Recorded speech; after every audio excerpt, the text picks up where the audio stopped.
Pokoknya Geca lu kesini jemput gua. Ntar gua ceritain. Iya deh. Lu udah di mana ini? Ini gua udah mau nyampe nih. Udah cepetan keluar. Iya deh. Motor lu jangan dimatiin ya. Langsung aja jalan kita. Ya udah buru. Iya.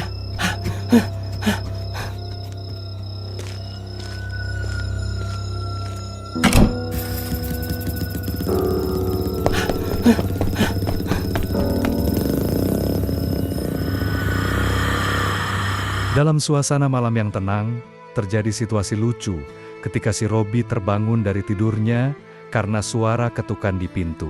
Ia terlihat sangat terkejut dan bahkan menyebutkan betapa nyenyaknya tidurnya sebelum terganggu. Tawa dan sindiran bergantian dalam dialog, menunjukkan sisi komedi dari situasi yang terjadi.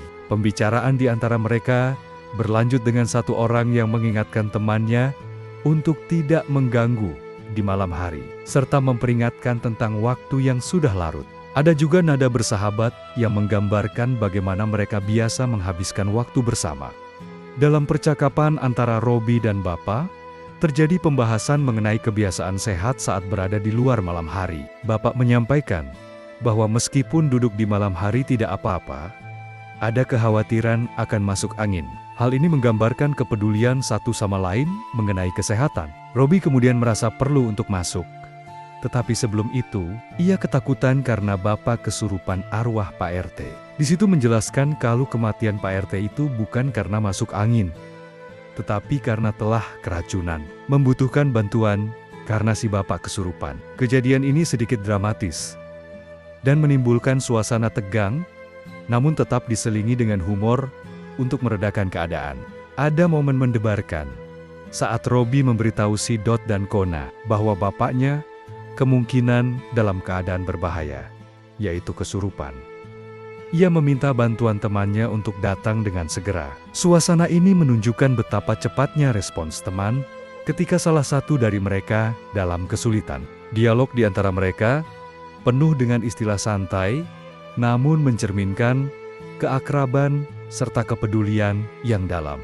Teman yang dipanggil langsung menjawab dan berjanji untuk segera datang, menunjukkan betapa pentingnya saling membantu dalam situasi krisis.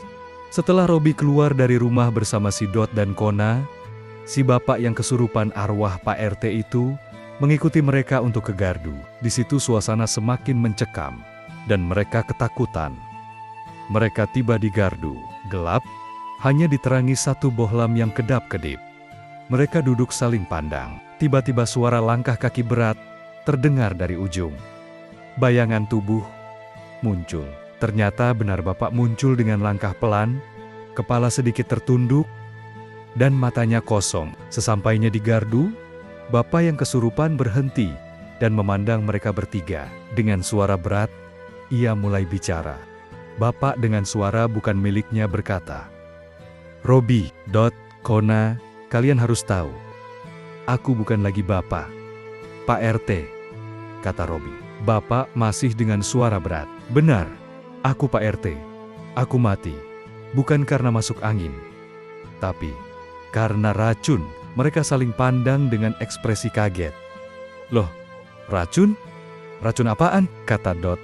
"Aku tahu siapa pelakunya, tapi aku tak bisa bicara lama."